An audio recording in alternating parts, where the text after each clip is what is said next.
Alright, welcome back everyone, it's Garland here bringing you another Neverwinter video, and today we are back on the preview server. There was a preview update, and they ended up changing a lot of the hunt items that were previously shown on my channel.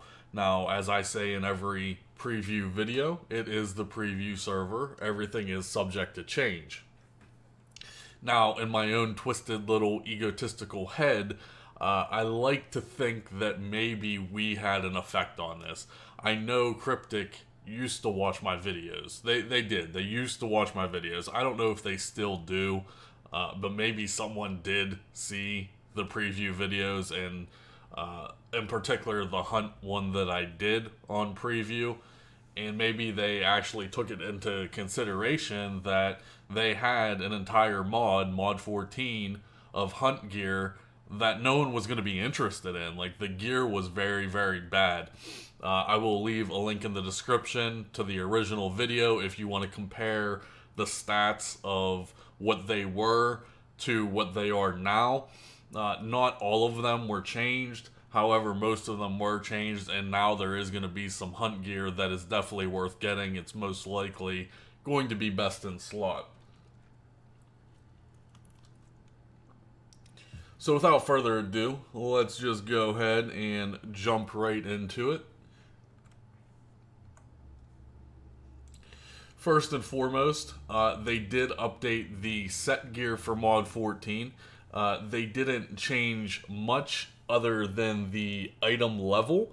The item level on this is now going to be 550. So it is a significant increase of stats compared to the mod 13 gear, so there isn't a reason that you wouldn't want to go out there and get this set, but that is up to you. If you want to mix and match with the hunt gear and some of the mod 14 gear, that's completely up to you.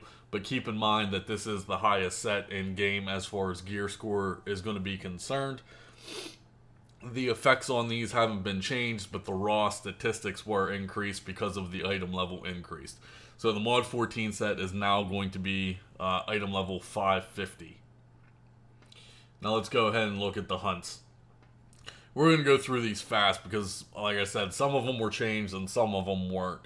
For instance, the Cowl of the Dead doesn't look like it was changed. Like I said, if you want to cross-reference, go back and watch the original hunt video and compare what the effects used to be to what they are now. I don't think this one was changed offhand. The same with the Crown of the Undead. I don't think this was changed either. The Sister's Clutches. If you take damage more than 10% of your HP in a single blow, you gain 5% crit strike. Again, not 100% sure if this was changed or not. The Exorcist Robes. At the start of combat, you'll summon the dead to help you for 30 seconds. Now, this is definitely one that was changed. So we have the Teared Grips. Also, this is probably just a bug at this time since we're on preview, but the Teared Grips are showing item level 510. Meanwhile, all the other hunt gear is showing 540. So I don't know if it's going to be 540 for the hunt gear and 550 for the mod set gear. I think 540 is a little high in comparison. Don't quote me, but I think the hunt gear in like mod 12 and mod 13 was like 20, maybe even 30 item level less than the actual mod gear itself. These seem to be only 10 gear score less. So I'm not sure if that's going to actually stay that way or not. They might do one more adjustment period. So we have the Teared Grips here. The equip bonus was changed to your encounter powers do 3% more damage. Okay, that seems familiar. You basically now just made the previous mod obsolete. There was an item with the same effect on the same piece of gear. There's an arm item in mod 13 that has the same effect that I believe drops from the tier 3 hunt, the Tyrant. So why would anyone want to spend the effort of farming in mod 13 when supposedly the hunts in mod 14 are going to be easier? I'm not sure the logic behind this. Maybe it was a mistake. I don't know. But I believe they're called, what, the Rippers Gauntlets or something? The Rippers that come from the tier 3 Tyrant Hunt in Mod 13, they have the same effect. So if you wanted that effect, you might as well just wait till Mod 14, because supposedly the hunts in Mod 14 should be easier and more user-friendly than the previous 2 mods. Moving on, we have the Decaying Habit. I don't think this was changed. You gain power, stay in combat, lose power. Now this is another major one. This is going to be a best-in-slot item that everyone is going to be after. The Hills of Fury. Your melee powers do 3% more damage. That's going to go right along with the chest plate that dropped in Mod 13. The Chemo, I think, the one that drops from Polaris. It has the same effect. So now you're going to have the same effect on 2 pieces of gear. You can have 3% melee damage on your breastplate, and then 3% melee damage on your boots. So I'm going to say best in slot, most likely, especially for melee fighters, Guardian fighters, Great Weapon fighters, you know, that's going to be very sought after. The Warden's chestplate wasn't changed. You call out the guards. Actually, it was changed. It was nerfed a little. The guards were doing, I guess, a lot of damage while they nerfed the damage that the guards do. Lazarus hide gloves. When your stamina is 75% or more, you gain 3%, or I'm sorry, you take 3% less damage. Another one, here we go. Best in slot for caster, most likely, Hag's Rags. This was definitely changed. Your ranged powers do 3% more damage. Again, this is the melee, or I'm sorry, this is the caster version of the melee one that we just went over. So in Mod 13, you have the arms with the same effect, right? You have the Eye Stalker wraps, I believe, or the Eye Stalker arms, whatever they're called, from Mod 13, that have the same effect of your range powers do 3% more damage. Well, now we're going to have a breastplate that also does 3% more damage. So it's just basically the reverse, right? So in Mod 13, the melee one was on the breastplate, and the caster one was on the arms. Well, now there's one of each in Mod 14 as well. So most likely, best in slot. I don't see why it wouldn't. It has decent raw power on it and crit strike, plus some defense and AC. For single target loadouts, especially myself, this is definitely best in slot for DPS builds.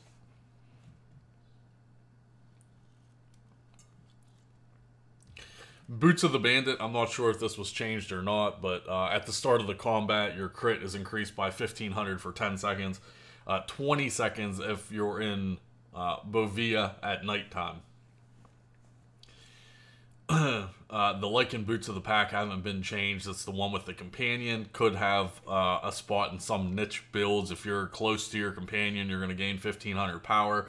If you're farther away from your companion, you're going to gain 1500 defense. Most people are close to their companion. The only downfall to these boots is they don't have power or armor pen or crit as a raw stat. If you gained 1500 power as a bonus effect, and then it had raw power on it as well, then they would be decent boots. The Knotted Garbs, again, at the start of combat, your power is increased by 1500. This is basically the Rex chestplate from Mod 12. It's the same effect, right? 1500 power, start of combat, 10 seconds. But if you're in Bovia at nighttime, it's extended to 20 seconds. So could be an upgrade for some people for burst DPS damage. That's up to you to fit it into your build. But I could see this as being a sought after item. So it looks like they made some of the hunts worthwhile. Some of them are still complete doo-doo butter. The Puppets plate, again, start of combat, deflection, 1500, 10 seconds, 20 seconds at nighttime. the Rusted Rider Greaves. I believe this was maybe slightly changed, but I'm not sure. You'll have to compare for yourselves in the previous video.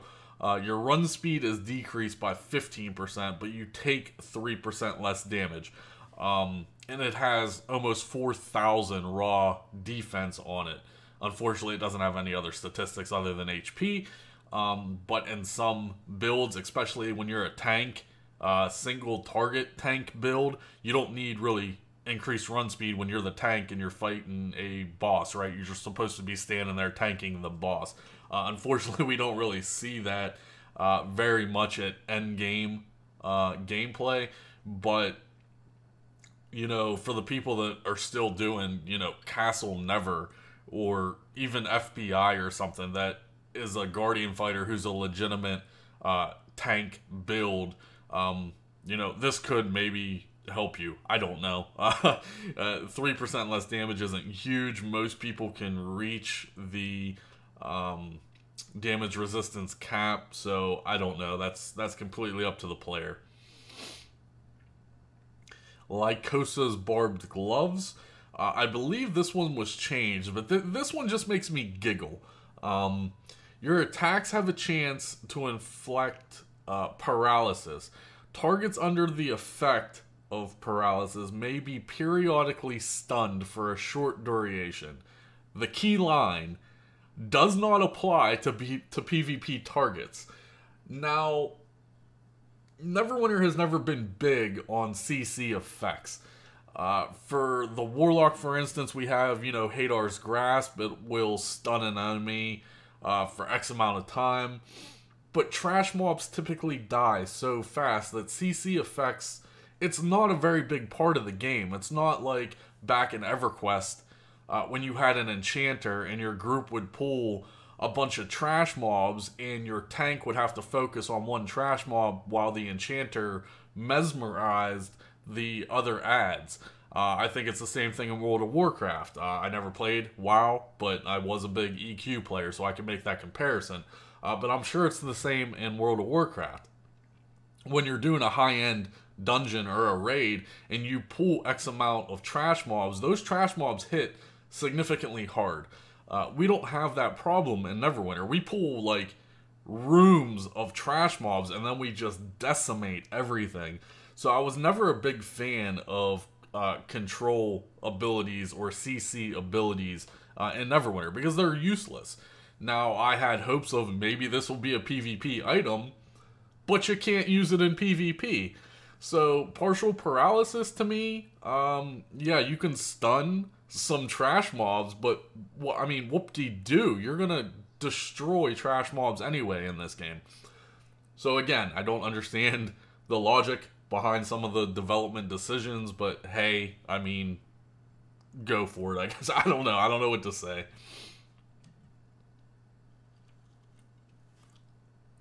Shoes of the Superstition. I don't think this one was changed. This is the one where you randomly summon trinkets, and if you pick the trinkets up, you gain 1,500 power and defense, and it has an internal cooldown. I don't see this having very many people going after it. Crown of Brambles.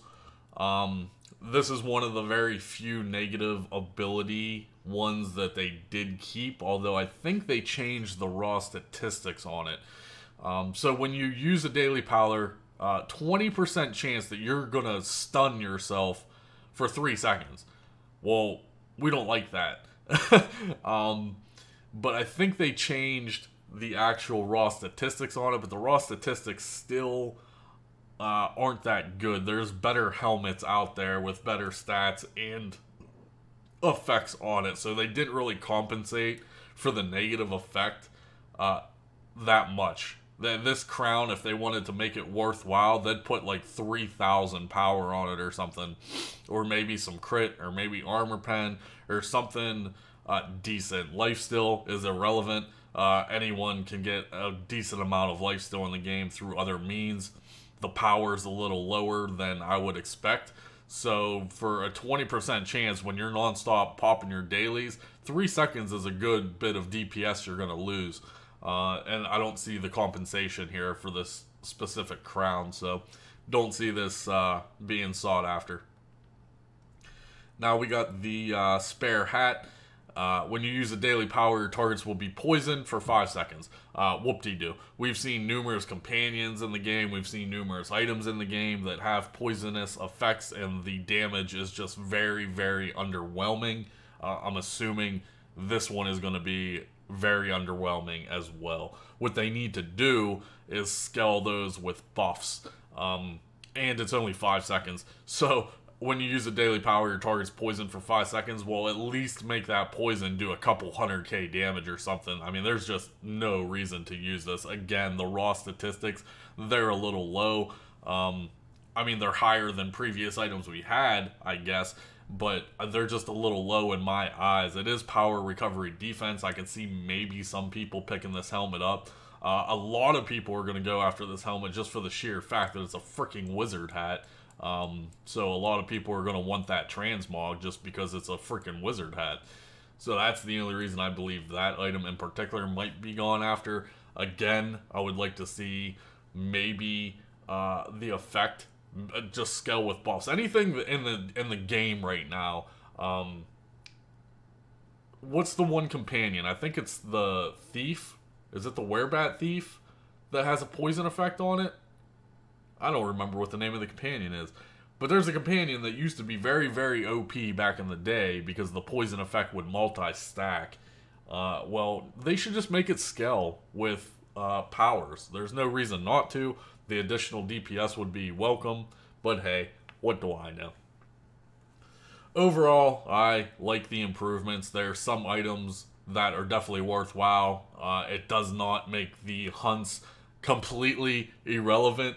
If you watch the first video, I go over all this gear again, and you know, the stats were bad. They had like negative stats on here, and they were just atrocious. No one was going to go after any of the hunts or even do any of the hunts in Mod 14. I think Cryptic Studios realized this, whether they watched my video or just took an overwhelming amount of community feedback that they said, hey, we need to make some changes to this because no one's going to do it. So, you know, like I said, there is going to be some new best-in-slot pieces now that are going to make the hunts worthwhile. I hope the hunts in Mod 14, from what I heard, they are easier. They're more user-friendly. It's not as much grinding. I hope that's all true. I don't want to spend countless hours with just abysmal drop rates. That is not fun. No one has fun. Mod 12, Mod 13, the hunts, not fun. That's going to conclude the video. I hope you guys enjoyed the video. Like I said, just minor updates. Just wanted to get the information out there. You know, Mod 14 is going to be launching June 26th, so we still have a couple more weeks to see if they make any more significant changes before a final live launch. You guys have any questions? Leave me a comment below. I'll see you guys in the next video.